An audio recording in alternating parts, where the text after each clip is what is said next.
Anyway, Heather said, why, we were talking about, why does God let bad things happen to good people? It came up on her Instagram story or something. And I just thought and told her, I was like, Heather, I know why.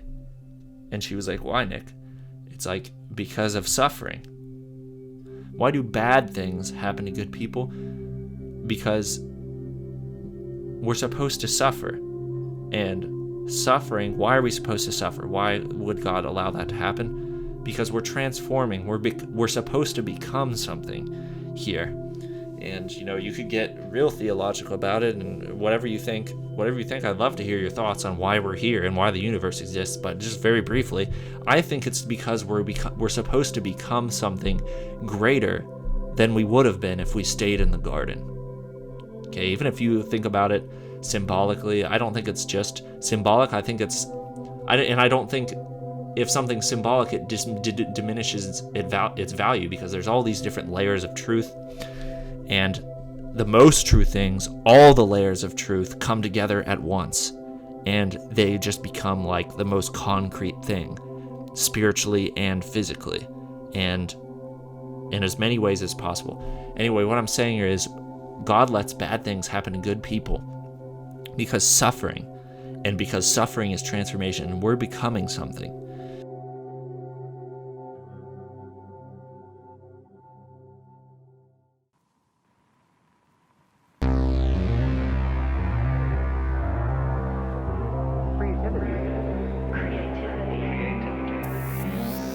Hello everyone, welcome to the Creative Underground.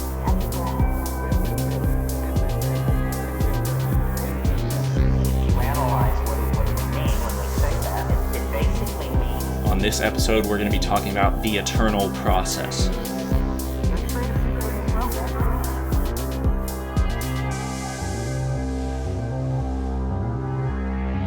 Welcome to the Underground.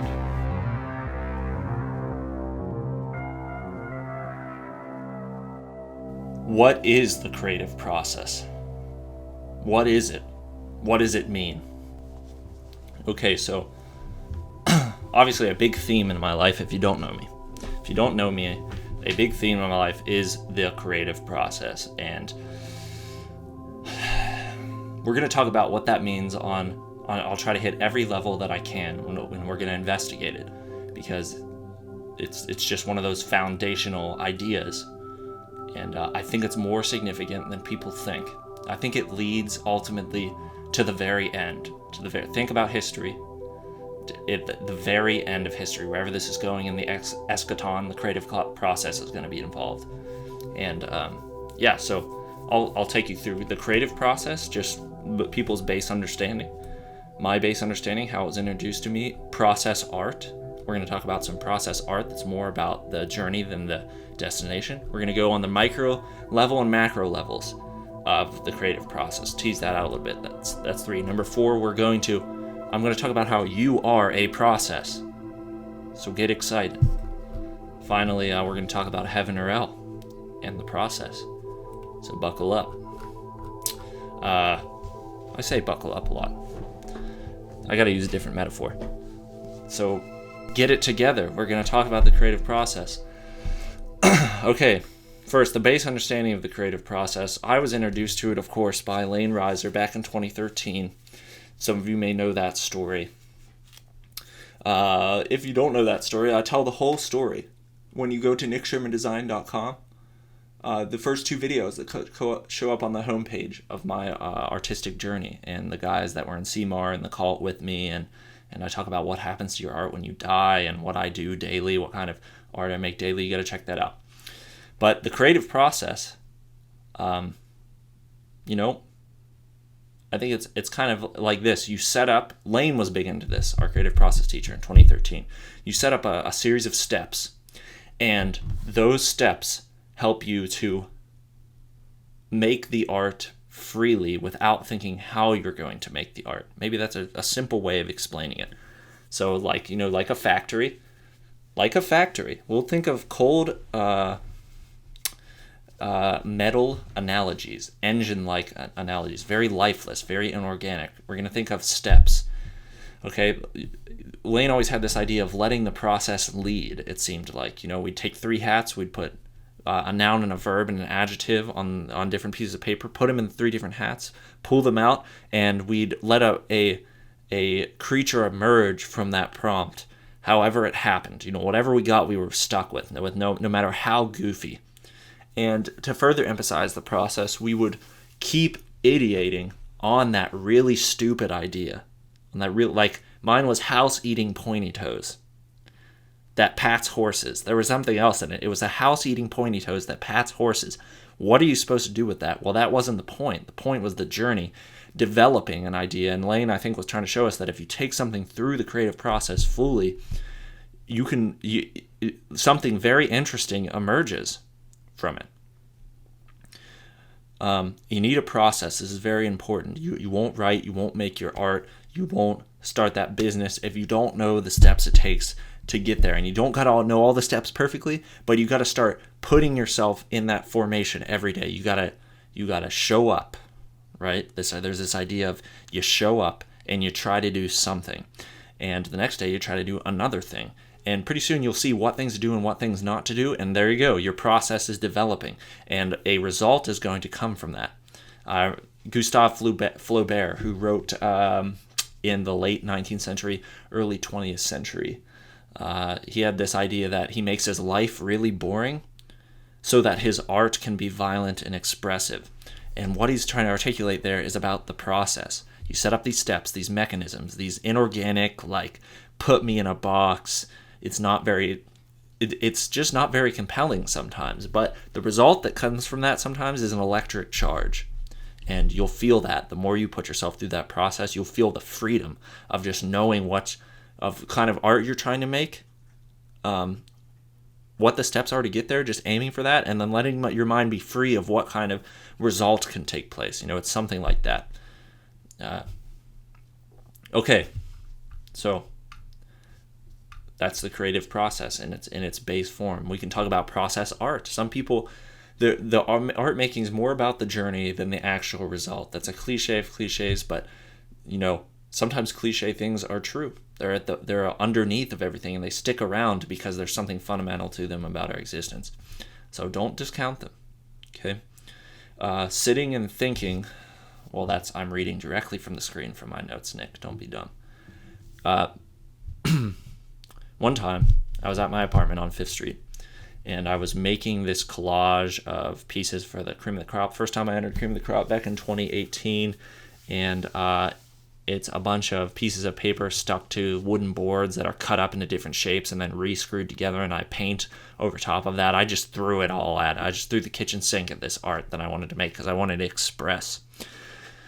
And I remember sitting and thinking and making that and being like, this feeling that I have right now of making this and watching myself almost from the outside making this in my bedroom, right next to my bed. All I have is a bed and a desk in the room, and the creaky hardwooden floors and natural lighting on my 2nd-story loft apartment. I remember thinking, this, with music blaring, this is more interesting to me than even what the end result is going to be. And that's one of those revelations about the process. It's just like, this is it, this place. People always wonder what kind of artist they're going to be, what art means, and why they should do it. Well, I knew in that moment why I was doing it, why it mattered to me. I was in the process, this flow place, and it felt so deep, whatever that is. I encourage you, if you've had that feeling with something, continue to pursue that, because it's going to lead to very good places.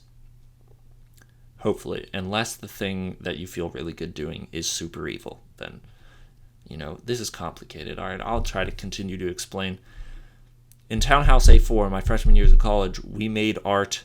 Before we even made art, all right, we made process. We just played. That's kind of what it is, the play state. You got to loosen up a little bit. Just kind of do some loose associations. And someone yells out one thing, and then someone riffs on that. And when people have wit battles and they're joking, they're engaging in the play. They're having fun, blowing off steam, engaging the play. Loose association, right? Yeah, that's what we do when we go to Kroger's. Sometimes we'd play our own music on the way to Kroger's, like we'd sing, and in June would just have the ukulele in the back, and we'd come up with these songs just riffing, and we'd jump on the furniture and we'd dance and we'd just be done. And we were playing. We were in the process. That was even before we made art. Then we made art for like that big show at Stump Standard, Seymour Sucks, and that was the same thing. That as cool as the end result was, because we covered the inside of Stump Standard studio and gallery. We covered the inside of it, every inch, with Sharpie and spray paint and all kinds of things. As cool as that end result was, it was that month that we spent there every single night, almost every single night, just pouring ourselves out, living in that art making story. We were in the artist story then. The 300 Days of Dan. There's a piece of process art that I just posted on my Instagram. Actually, you can look at that. But for 300 days, I did these 5-minute thumbnail sketches, one thumbnail sketch a day, and I just wanted to see what emerged out of that. If you just take 5 or 10 minutes, if you just took 5 or 10 minutes of your day and did something artistic that you wanted to do, make a little thing you wanted to make, where could that lead? Well, it led to 3 cool canvases that I submitted in the 2020 Cream of the Crop. It was a process piece, and it was really fun. People talked about it afterwards, and it was cool. Okay, another interesting one in the Bible. Ezekiel, the minor prophet Ezekiel, lays next to a small version of the city that's going to be destroyed in 40 days or something like that. I'm probably butchering this story. I'm so sorry, pastors out there, probably butchering this story. But he lays on his left side or his right side or something like that, and he creates a little model version of the city out of mud and just lays it in the nook. He's almost like spooning this little city, and he just lays there in the dust for 40 days. And that's a sign. This is like this performance art piece as a sign of destruction to the city. Right outside of the city, he's just laying there with this little miniature version of the city, and he's lamenting the city laying on his side. That's art. That's process art. You see all kinds of crazy stuff. People document them knowing all day they're going to get shot in the arm with a .22. And this one guy would let his friend shoot him in the arm with a .22, and he documented what it felt like and the anticipation of that all day long. And just weird. And that's a profane example. Obviously, that's a profane example. I'm not encouraging people to do that, but that's the process. Walking on your knees around a pile of salt for 8 hours a day. That was another piece of process art I saw one time in a book or something. This one artist, that's probably really painful. But there's this pile of salt in the middle of the floor, and he's just walking on his knees 8 hours a day. That's kind of Ezekiel-like. That's biblical in its proportions of process art. What I want to say is that process also is like a micro level thing in our day-to-day lives in the mundane, but it's a macro level thing too. It's a meta thing. The whole universe is a process, but here we are with our little morning routine process, and it's all patterns. The process is all patterns, and we see these over and over again, okay? And the patterns stack up from the littlest morning routine to all the way in the universe. The universe is not a random occurrence. How could it be? It's 2 patterned. Math is a pattern. 2 sticks are always going to equal 2 sticks. You can say the idea of the 2 sticks in numbers on paper are a human construct or something, sure. But we live inside of that ordered universe where 2 things are always 2. It can't magically appear as a third thing. 2 things can't magically become 3 things. You need another thing. You need one. You need that unit. And so there's like these forms behind everything that make everything concrete or something. People are interesting patterns as well. That's what the idea of archetypes is from Carl Jung. I remember watching the Extremely Goofy movie. You guys like this movie where Max is like going to college, and his dad Goofy, of course, is loath to have him leave because it's going to be an empty nester, and he goes out with it. Max goes out with his 2 dumb buddies, PJ and Bobby, and I remember watching Bobby specifically and being like, there's that class clown kind of guy. He kind of sticks his foot in his mouth a lot, and he thinks he's a lot better with women than he is. And I'm like, this is a certain kind of guy. I've seen this guy before, even in my friend groups, and what is that about a person you've seen before, but it's not them? It's like, well, that's because there's a limited number of forms of people, and everyone has their roles, and these kind of roles and patterns repeat in people. And that's weird to think about. Everyone's, hopelessly unique in their own way, and everybody's also hopelessly cliche. That's why it's easy to make fun of people.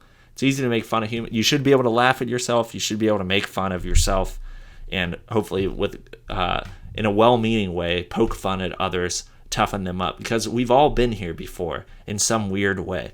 I don't mean necessarily in reincarnation or anything like that. I just mean like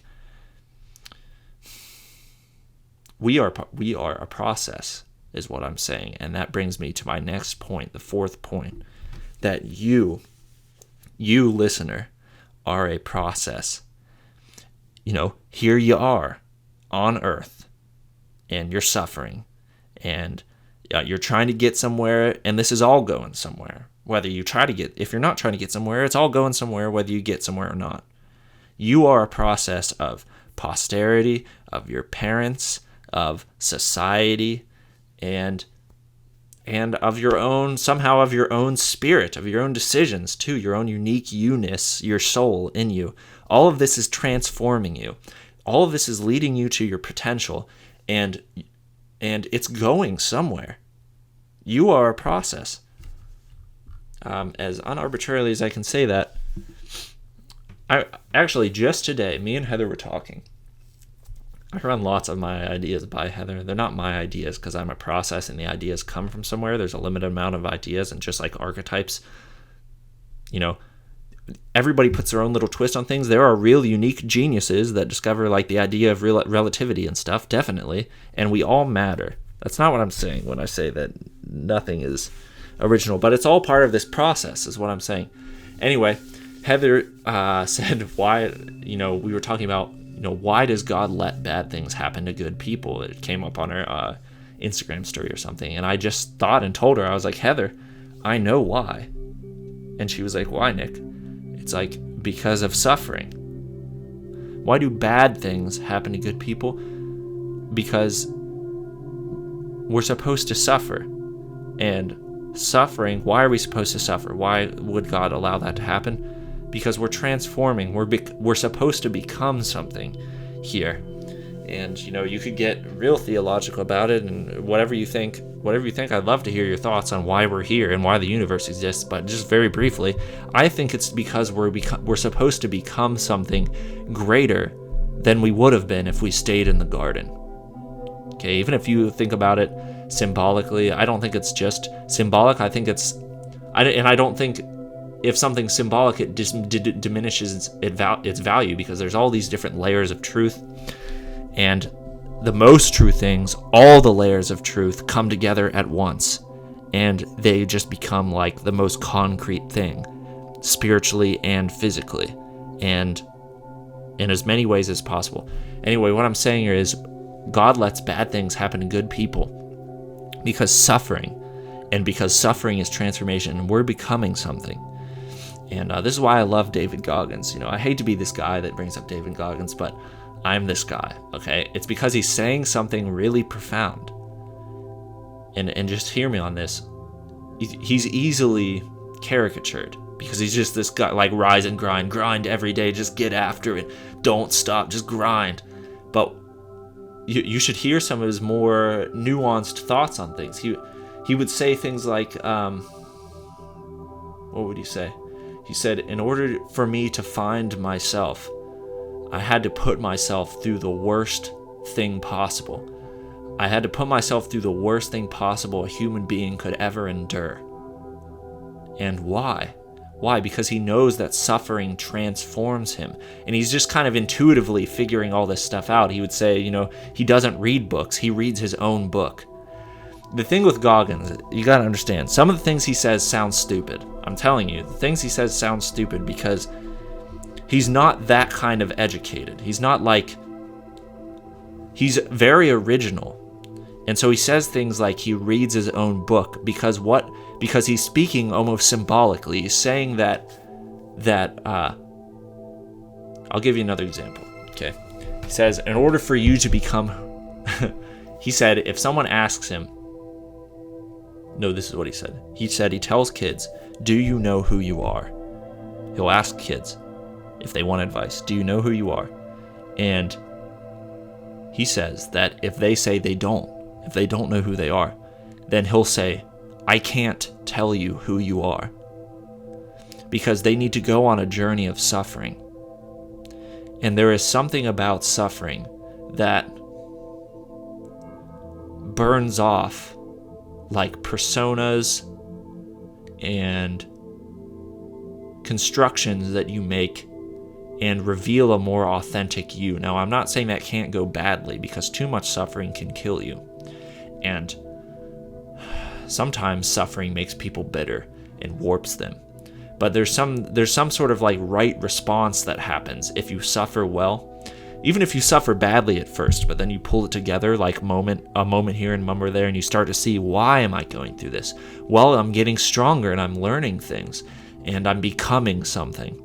And that's what Goggins is trying to say, is that we have a tool at our disposal, and it's something like the tool given to man in the garden with the apple of good and evil and then the fall. It's something like just the sweat of your brow and the toil of the earth. And through that, you'll start to reveal your potential, because these things that are beyond you, that are being imposed on you and inflicting pain, they are hardening you. And they are making you more aware of what the world is like. I know some people in my church that, man, if you just could recount the suffering that's come on their families and their children, and the things they've had to watch happen to their children, like the excruciating things that you'd have to watch happen to their children, and they're just the kindest, sweetest people, and that's because of the suffering. And we try to avoid that, and we ask, why does God let this stuff happen? But that's why, because you're going to become something. We'll come back to that. You come from a process of history. Even if you're a process, you come from a process of history, and that's why it's important to consider history carefully and not just discard it as something that has no value to you, or that is just outdated ideas. You come from those ideas. You're built by those ideas, and they're in you. And there's the idea of rescuing your dead father. And when you go into books, literature, things that were written in ancient history or before you can start to understand what those fathers and mothers have to say to you, and you can carry their message forward. You can bring it out of the darkness and bring it forward with people, and that helps them live on in some weird way. That helps them live on, and you're just carrying it down the line. You're continuing the process. I think you're better for that when you do that. One of my favorite clips, that's from like the opening of this burial song. Actually, it was the opening. Noah and I talked about it on episode 2. I just realized when I was writing down these points why I like that intro to the song so much. It's from the movie Ghost Dog, and it's got this ambient music in the background. It's from the electronic music producer Burial. The song is called Gutted. And the guy in the opening line, it's real dramatic, eerie music, and he says, "Me and him were both from different ancient tribes, and now we're both almost extinct. But sometimes you've got to stick with the ancient ways, the old school ways. You understand me." And man, every time I'd listen to that, it would hit me so hard. And it's because he's reaching back into the process. He's part of that ancient tribe. It made me want to be like, man, what's my ancient roots? And how can I bring those forward and incorporate those into my life and become the strength of my fathers? Something like that, So this is all going somewhere. It started before you. You're carrying it on. You'll give it to your kids or your loved ones. So where is it going? That's the real question. And, I keep coming back to these points because this is inevitably where it leads, but it's worth talking about because we don't think about it seriously. It's not concrete, it's not concrete, so we don't think about it, but we all are going to die, okay? And this is all going somewhere. So where is it going? And my speculation, is heaven or hell. Okay, now hear me out on this.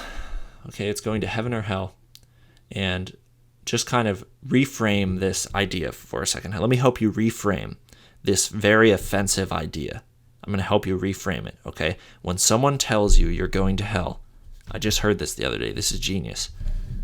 The thing is that you can go to hell. Like, you know this. If you lie, if you steal, if you are you're dishonest with people, you hurt people, that leads to such a dark place eventually. Even here on this earth, it leads to a place where no one likes you and you don't even like yourself.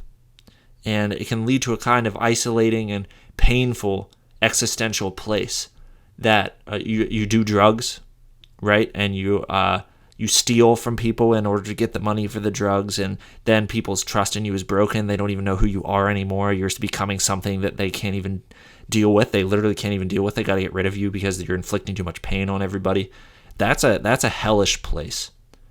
And a more fundamental kind of Christian might tell you you're going to hell. There's a measure of truth with that. What they're intuiting is that there are certain things that can take you to such a bad place that it's like an eternal place. And if you take the lesson of what they're trying to say, and no doubt there's some people that say it just to be offensive, but there's something in it. Okay, what I'm trying to say is the actions that we perform here on earth will lead to a kind of heaven or hell. And, I believe that even when you die, what you did in life carries over. There's some kind of judgment. I believe in a judgment. All right. The opposite is true of hell. If you do really good things in life, you help people, you help everyone you can, you love people, you work diligently so that you can improve yourself and everyone around you, and you can, the high tide raises all ships, right? You try to be that high tide. You can make the world a kind of little heaven. I'll compare it just to what's going on in Portsmouth right now. What a beautiful thing for all these different entrepreneurs coming together, giving their gifts, giving their creativity, lots of people volunteering their time, people making friendships. Sure, there's pettiness, and there's, if you want to take a really cynical view, you could just be like, oh, this is going to lead to gentrification in 10 years, and then no one's going to be able to afford anything, and it just won't be like, I hope that's not it. I hope it just continues to be a tighter knit community, and we keep bringing this little slice of heaven to Portsmouth. Connor and I were talking about that in the last episode about how Glockner can use its resources to do really meaningful story building, community building things here. And that's like bringing a slice of heaven here. The Garden City, this idea of the Garden City. There's this book called The Garden City from John Mark Comer, which was given to me by Maria Allison, Dave Allison's wife. Great read. I really appreciate that from her. And the idea is that what we do is going to matter for eternity. The things we're building now, we're actually building the kingdom of heaven somehow. Okay, so as the story goes, we fell out of the garden because we defied God. We ate from the fruit. The snake deceived us, and now we're in the world toiling. We're going through this process of formation. Remember, why does God let bad things happen? It's because we're trying to become something, and we might become something that's even greater than what we were when we were like gods in the garden. Not like God, but comparatively, we were probably glowing and like 10 feet tall and bronze, and C.S. Lewis does a good job of describing like these pre-fall people in his space trilogy. That's what I'm trying to say. At Disciple Hour at church, Ryan was getting on me saying that I was trying to talk about giants, and I was like Stephen Furtick, but yeah, Ryan's funny, bro. I like that guy. Anyway, so we're going towards the Garden City. I think that's what we're doing. We can use our gifts for things to matter eternally. I used to think that human potential was always at odds with the gospel of grace and saving faith, but I don't think it has to be. I don't think it has to be. And let me tease that out just for a second. We're supposed to imitate Christ. We're supposed to imitate him. And if you believe Christ is definitionally the Savior, like the highest archetype, I'm not just trying to turn Christ into a literature archetype, okay? I think he is the archetype, metaphorically, as well as empirically, like he was actually here and lived and died and is the God-man. Okay, I believe it on every single level. All right, literally and metaphorically. And if we're supposed to imitate him, then that's going to put us on a necessary path of transformation. The only thing with, my guy JD talks about this with me, and I agree, it's a fair point. One thing with Protestantism is that, like, the gospel of grace and of saving faith is a beautiful doctrine, I think. And oh man, we're getting into some deep territory here, but it's a beautiful doctrine. And the thing is that it starts with faith, but it doesn't end with that. Faith without works is dead. And so we shouldn't sit back. We should be on this process of formation and of transformation. We should be in this process, right? And we, at one point in our church history, just recently, in the early 2000s, 90s, whatever, however far this goes back, we thought if we just threw off the religiosity, and if it was just about Jesus and it was just about relationship, then it would be more authentic. And in some ways, maybe it was, I don't know. But the problem is when you strip out the religion completely, you strip out the liturgy, you strip out the process, and people aren't praying anymore or fasting or doing these kind of deeper spiritual pursuits. They're not being formed. And then everybody stays baby Christians drinking milk. This could, Christ's words, take up your cross and follow me. Christ's words again, to enter the kingdom of heaven, you're going to have to be more righteous than the Pharisees. Something like that. And maybe he was saying you're going to have to be more righteous than the Pharisees because the Pharisees are frauds. That could be it. But there's another way you could read it. And I'm going to say that to enter the kingdom of God, you have to be more righteous than the Pharisees. The Pharisees were like the religious of the most religious. They were the sacred ones. They were the set apart ones. They were the big dogs. And so the disciples are like, Jesus, that's impossible, right? I mean, like, we can't do that. We can't live to that standard. And Christ probably was like, yeah, you can't, because you need me in you. Christ needs to be in us. We need to be imitating the Savior. You want the Savior in you. You want to invite that Spirit in. Because somehow, if we don't do that, then, well, maybe it's something like, oh my gosh, I'm just thinking of this now.